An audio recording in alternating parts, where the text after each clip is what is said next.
Selamat datang di video tutorial tentang kompetensi public speaking mahasiswa program studi pendidikan jasmani kesehatan dan rekreasi Universitas Palangkaraya. Hari ini bersama saya Eko Hernando. Kita akan berbincang-bincang dan kita akan berbagi tentang tutorial bagaimana cara public speaking yang baik dalam pembelajaran olahraga. Pada part yang pertama ini kita akan membahas bagaimana cara membangun kepercayaan diri kita, kemudian bagaimana cara menyampaikan ide kita, dan selanjutnya bagaimana cara kita mengatasi rasa gugup, dan yang terakhir bagaimana cara kita menarik perhatian audiens, terutama bagi siswa-siswi kita yang ada di sekolah nantinya ketika kita menjadi seorang guru olahraga. Kunci untuk percaya diri atau meningkatkan rasa percaya diri kamu adalah persiapan yang matang. Semakin kamu mempersiapkan materi kamu dengan baik, kemudian kamu terus mempelajari dan mengulang-mengulang kembali, maka kamu akan lebih matang lagi dan akan lebih percaya diri lagi ketika menyampaikan materi kamu di depan kelas. Kemudian ketika kamu ingin menyampaikan pokok-pokok ide pikiran kamu atau gagasan-gagasan kamu, yang paling utama adalah kamu bisa sampaikan melalui poin demi poin secara terstruktur, sehingga nanti audiens kamu akan lebih mudah memahami maksud ataupun ide pikiran kamu. Kemudian selanjutnya kita akan membahas tentang bagaimana mengatasi rasa gugup ketika kita berbicara di depan umum. Yang biasa saya lakukan adalah berlatih teknik pernapasan. Kita bisa melatih teknik pernapasan kita, semakin rileks kita maka rasa gugup itu juga akan semakin hilang. Jadi kita bisa tarik, hembuskan, tarik, hembuskan, itu memberikan rasa rileks bagi kita sehingga kita lebih mudah untuk menyampaikan materi kita di depan kelas. Dan selanjutnya adalah bagaimana cara kita menarik perhatian dari audiens. Kita bisa menggunakan berbagai alat-alat penunjang seperti proyektor, alat peraga, kemudian kita juga bisa menggunakan games yang nantinya bisa menarik perhatian para siswa-siswi kita sehingga mereka bisa lebih fokus untuk mendengarkan materi yang akan kita sampaikan. Di part yang kedua ini kita akan berfokus bagaimana cara kita menggunakan bahasa tubuh yang efektif ketika kita berbicara, kemudian bagaimana cara kita menjawab pertanyaan dari para siswa kita, dan selanjutnya kita akan belajar bagaimana cara menggunakan waktu yang efektif. Yang selanjutnya adalah bagaimana cara kita memahami audiens kita sehingga ketika kita mengajar, para audiens kita atau siswa kita bisa memahami dengan baik apa yang kita sampaikan. Ketika mengajar di kelas, yang paling utama saya lakukan adalah menggunakan bahasa tubuh yang efektif. Salah satu bahasa tubuh yang efektif yang saya lakukan adalah memiliki kontak mata dengan para siswa saya sehingga siswa saya merasa diperhatikan oleh saya. Kemudian selanjutnya adalah kita menggunakan bahasa tubuh seperti menggunakan pergerakan tangan, tetapi juga harus disesuaikan dengan bahasa kita atau perkataan yang kita ucapkan. Nah, ketika kita mendengarkan pertanyaan dari siswa, penting sekali kita mendengarkan secara seksama sebelum kita menjawab dari pertanyaan siswa tersebut. Karena dengan kita mendengarkan dengan seksama akan lebih mudah bagi kita memproses, kemudian kita mengingat, baru kita bisa menjawab pertanyaan dari siswa tersebut. Yang selanjutnya adalah bagaimana kita mengefektifkan waktu sehingga waktu yang tepat itu membantu kita untuk menyampaikan materi secara tepat juga. Penting sekali untuk kita melihat waktu, penting sekali untuk kita bisa memprediksi kapan kita berakhir. Nah, sehingga materi yang kita sampaikan itu bisa tersampaikan dengan baik. Dan selanjutnya yang paling utama juga adalah bagaimana cara kita memahami audiens kita. Kita harus tahu terlebih dahulu siapa audiens kita, kelas berapa audiens kita, maupun bagaimana tingkat pemahaman audiens kita, sehingga mudah bagi kita untuk menentukan bagaimana cara kita berbicara, bagaimana nada bicara kita, bagaimana intonasi suara kita kepada siswa-siswi kita nanti. Dan dalam part yang ketiga ini kita akan berfokus kepada alat bantu visual yang bisa kita gunakan dalam pengajaran, terutama dalam mengajarkan materi pelajaran olahraga bagi siswa-siswi kita di sekolah. Kemudian kita akan belajar tentang bagaimana cara mempersiapkan diri atau bagaimana cara berlatih sebelum kita menyampaikan materi kita. Selanjutnya, yang ketiga adalah bagaimana cara kita beradaptasi ketika terjadi situasi-situasi yang tidak memungkinkan. Kemudian selanjutnya adalah bagaimana cara kita memberikan contoh yang relevan kepada siswa kita pada saat kita menyampaikan materi, sehingga contoh tersebut bisa sesuai dengan materi yang kita sampaikan.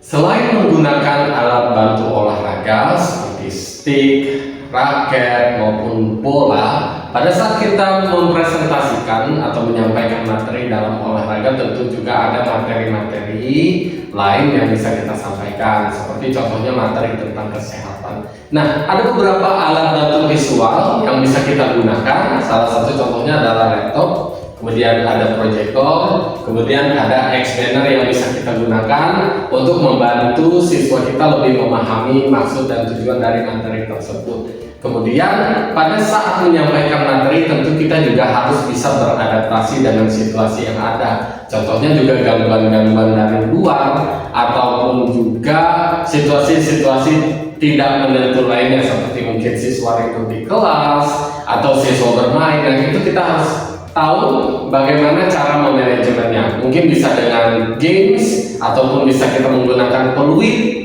supaya menarik perhatian kembali pada siswa kita. Dan kemudian yang terakhir adalah bagaimana cara kita memberikan contoh yang relevan kepada siswa kita.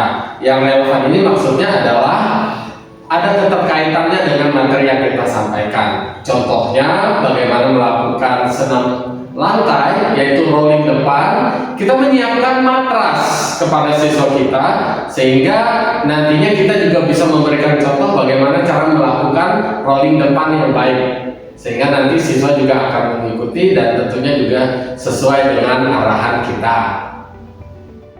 Sebelum menyampaikan materi presentasi ataupun sebelum mengajar di kelas, saya sering berlatih. Salah satu teknik berlatih yang saya gunakan adalah dengan menggunakan cermin.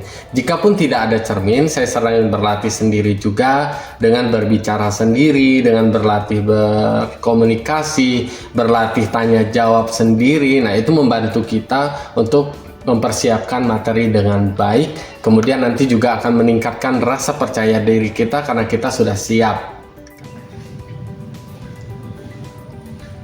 Pada part yang keempat ini, kita akan berfokus pada pembahasan tentang bagaimana cara mengelola stres kita pada saat kita mengajar, kemudian bagaimana cara kita memberikan intonasi suara kita, dan kemudian juga bagaimana cara kita memberikan gaya bicara yang tepat ketika kita mengajar, dan yang terakhir adalah bagaimana cara kita memberikan feedback yang positif kepada siswa kita.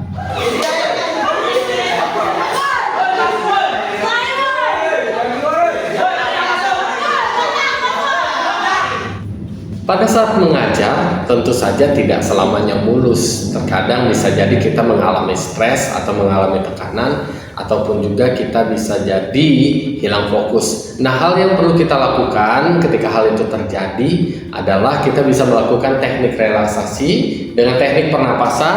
Kita boleh duduk atau berbaring, kemudian hiruplah napas yang dalam selama 5 detik. Kemudian tahan selama 5 detik, kemudian lepaskan lagi selama 5 detik. Nah, itu kita bisa lakukan selama 3 kali berulang-ulang. Tarik 5 detik, kemudian tahan 5 detik, dan hembuskan 5 detik secara perlahan-lahan. Itu tentu akan membantu kita dalam relaksasi. Nah, ini bisa juga kita lakukan dengan mata terpejam agar lebih rileks. Kemudian selanjutnya kita bisa melanjutkan menyampaikan materi terhadap siswa kita. Hal yang juga tidak kalah penting adalah menyesuaikan bagaimana audiens kita. Audiens kita mempengaruhi bagaimana cara kita berkomunikasi. Contohnya, jika audiens kita adalah audiens yang dewasa, kita bisa berbicara secara formal seperti ini, atau juga dengan gaya yang sedikit santai juga boleh. Contohnya seperti anak SMA atau anak SMP, kita bisa memberikan dengan cara seperti yang saya contohkan seperti ini. Atau jika audiens kita anak-anak, tentu kita akan berubah menjadi lebih ceria lagi. Apalagi anak-anak itu anak-anak kelas 1, kelas 2 maupun kelas 3. Sebagai contoh, jika kita ingin menyapa mereka, kita boleh lambaikan tangan, hai, halo apa kabar, seperti itu. Atau jika anak yang lebih kecil, kita boleh jongkok kemudian memberikan tos kepada mereka. Ya, tentunya itu juga kita menyesuaikan bagaimana audiens kita. Selanjutnya adalah intonasi suara. Penting sekali kita memberikan contoh kepada siswa kita bagaimana intonasi suara kita. Ya, contohnya seperti ini. Jika saya seperti ini, itu intonasi suara yang santai, suara yang lembut. Kemudian bisa jadi intonasi suara saya naik supaya terkesan lebih serius kepada siswa. Ya. Dan yang terakhir yang tidak kalah penting adalah umpan balik. Kita bisa meminta siswa kita memberikan umpan balik terhadap kita. Kita bisa meminta mereka memberikan pesan dan kesannya terhadap bagaimana cara kita mengajar. Tentunya kalau bisa umpan baliknya adalah umpan balik yang positif. Sehingga ketika kita menerima umpan balik positif tersebut, kita akan semakin lebih terpacu lagi untuk memberikan public speaking yang baik ketika kita mengajar. Terima kasih telah menyaksikan video ini. Pesan saya adalah terus berlatih dan tetap semangat. Semakin kita berlatih, semakin kita terbiasa dan semakin kita percaya diri dalam mengajar olahraga, terutama bagi mahasiswa-mahasiswi program studi pendidikan jasmani kesehatan dan rekreasi Universitas Palangkaraya. Salam olahraga.